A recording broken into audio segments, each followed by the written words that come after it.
समझ पाए तो करते हैं वीडियो। सबसे पहले अपन बात करते हैं श्रीलंका ऐसी हालत में आया क्यों। तो भाई लोगों एक सीधी बात समझ लो, चाहे कोई भी देश हो, चाहे कोई सी कंपनी हो, चाहे कोई सा भी व्यक्ति हो, अगर आमदनी 98 और खर्चा रुपया है तो ये हालत होनी तय है। तो श्रीलंका में अगर नटशेल में बताएं तो ये हुआ कि श्रीलंका के पास भैया इनकम तो हो गई कम और खर्चे हो गए उसके ज्यादा।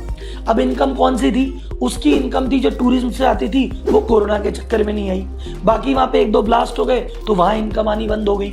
ऊपर से इनकी इनकम आती थी टैक्स से, वो इन्होंने जनता को खुश करने के लिए टैक्स आधा कर दिया, इनकम आधी कर दी। दूसरा, जनता को खुश करने के लिए ये भी फ्री ले लो, वो भी फ्री ले लो, ये फ्री के चक्कर में लुट गए। तो फ्री बांट के खर्चा बढ़ा लिया, डन। ऊपर से इनकम हो गई कम, पैसा कम पड़ा तो क्या किया? लोन ले लिया। लोन भी किससे लिया? विश्व के सबसे खतरनाक साहूकार चाइना से, जो भैया आप छोड़ नहीं रहा। इस चक्कर में श्रीलंका में हालत हो रही है खराब। तो वन लाइन में बात करें, जब इनकम कम, खर्चा ज्यादा और उसको पूरा करने के लिए कर्जा ज्यादा हो, तब जाके ऐसी स्थिति होती है। अब अपन भारत के परिप्रेक्ष्य में देखते हैं कि भारत में कहीं ऐसा हो रहा है क्या। राज्य की बात करते हैं तो 2017 में कमेटी बनी थी, उसने कहा था राज्य को अपनी जीडीपी का, जिसको कहते हैं जीडीपी देश की होती है वो टोटल होती है, स्टेट की होती है उसको कहते हैं जीएसडीपी, स्टेट की जीडीपी। तो जीएसडीपी का 20% से ज्यादा लोन मत लेना भाई। और इंडिया में जो राज्य हैं जिन्होंने हद से ज्यादा लोन ले रखा है वो 5 राज्यों के नाम है। पहला पंजाब और ये रेशो है 53.3%। सेकेंड नंबर आता है राजस्थान का 39.8%। थर्ड आता है वेस्ट बंगाल 38.8%। चौथा आता है केरल 38.3%। पांचवा आता है आंध्र प्रदेश 37.6%। अब आप सोचिए, पंजाब से अगर मैं एग्जांपल लेके बात करूं, पंजाब की टोटल इनकम 100 रुपए है और पंजाब पे कर्जा कितना है? 53 रुपए का। तो भैया जितना कमाएंगे इस कर्जे के ब्याज देने में, किस्त देने में ही पूरा हो जाता है। तो हर राज्य एक अपना टारगेट लेता है कि अब की बार हमारे राज्य को इंफ्रास्ट्रक्चर को डेवलप करने के लिए ब्रिज बनाएंगे, पुल बनाएंगे, बिजनेस का डेवलपमेंट करेंगे, इन चीजों के लिए कुछ कैपिटल खर्चा करेंगे। पंजाब ने जो एस्टिमेट किया कि भैया इतना खर्चा करेंगे, ये किसी और ने नहीं कहा था, पंजाब की सरकार ने खुद ने कहा कि भैया हम इतना खर्चा करेंगे। 2020 में मात्र 10% खर्चा कर पाए और 2021 में मात्र 42%। मतलब जो खुद का टारगेट है कि हम इतना डेवलप करेंगे, वो ही नहीं कर पाए। क्यों? जितनी इनकी लोन चुकाने की क्षमता है, जितना इनकी किस्त आती है, जितना इनका ब्याज आता है, उतनी तो ये फ्रेश लोन लेके कर देते हैं। तो इनके पास कर्जा चुकाने के लिए इनकम ही नहीं है। ये जितना कर्जा लेते हैं उससे पुराना कर्जा चुकाते हैं, तो नई ग्रोथ हो रही नहीं है और ये रेशियो दिनों दिन बढ़ता जा रहा है।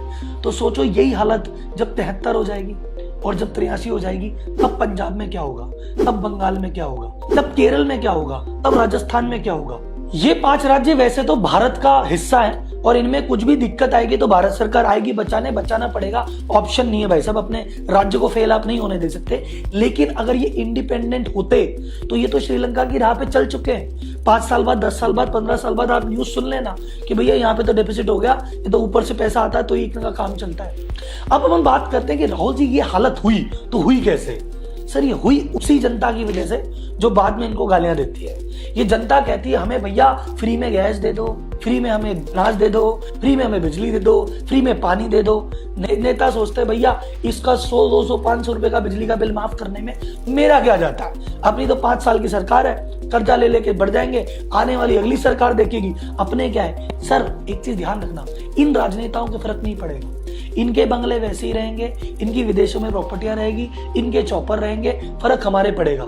अभी 200 रुपए का बिजली का बिल, 100 रुपए का पानी का बिल, इस चक्कर में भाई साहब मत पड़ो, नहीं तो आगे जाके हालत बहुत ज्यादा खराब हो सकती है। अब आप सोच रहे हो राहुल जी ये बात तो हुई भारत के राज्यों की, क्या सबकी हालत टाइट है? कोई राज्य ऐसा नहीं है जिसने बचा रखा है। हाँ सर, 2 राज्य हैं जिन्होंने काफी हद तक इस पे कंट्रोल कर रखा है। वो है एक तो महाराष्ट्र, उसने 20% पे खुद को रोक रखा है। सेकंड है गुजरात, उसने भी खुद को 23% पे रोक रखा है। दोनों रीजनेबल लिमिट में है, लेकिन देखा जाए इन दोनों के भी लोन कम नहीं है, इनके लोन खूब है, लेकिन इनकी इनकम भी इतनी ज्यादा है कि वो लोन का रेशियो थोड़ा सा कम है। एक्चुअली क्या लोन सबने ले रखे हैं, पर जिसकी इनकम ज्यादा है उसके फर्क कम पड़ रहा है, जिसकी इनकम कम है उसके फर्क ज्यादा पड़ रहा है।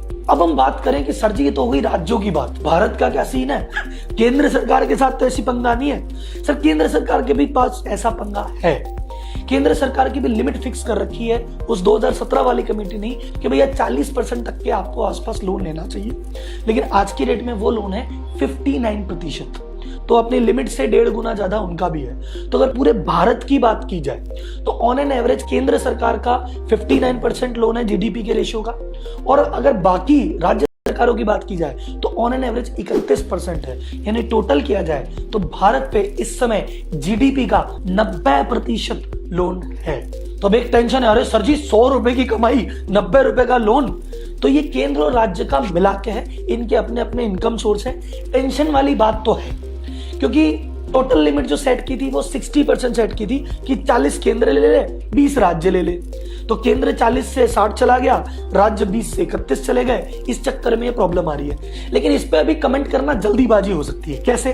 क्योंकि इस समय ये जो फिगर है इसको आप रोज देखो, इस समय लास्ट 2 साल कोरोना का काल रहा है, तो कोरोना काल होने के चक्कर में इनकम रही है कम, और कोरोना के दौरान धंधे कम हो गए, और कोरोना की वैक्सीन लाने के लिए अस्पतालों पे, चिकित्सा सुविधा पे बहुत खर्च किया गया है और बहुत कर्जा लिया गया है। और इस समय भारत की, राज्यों की और सबकी हालत खराब तो है, लेकिन मैं जस्टिफाई नहीं कर रहा ऐसे मुझे, हाँ कोरोना की वजह से बाकी को दिक्कत नहीं है, दिक्कत रियल में है।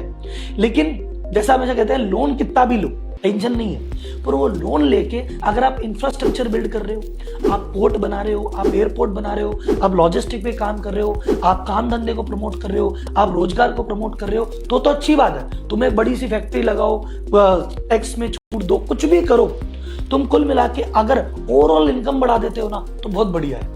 लेकिन तुम कर्जा लेके के, तो कर्जा तो हमने ले लिया, तुम्हारी फ्री बिजली, तुम्हारी फ्री पानी, तुम्हारा ये, उससे कुछ नहीं होगा।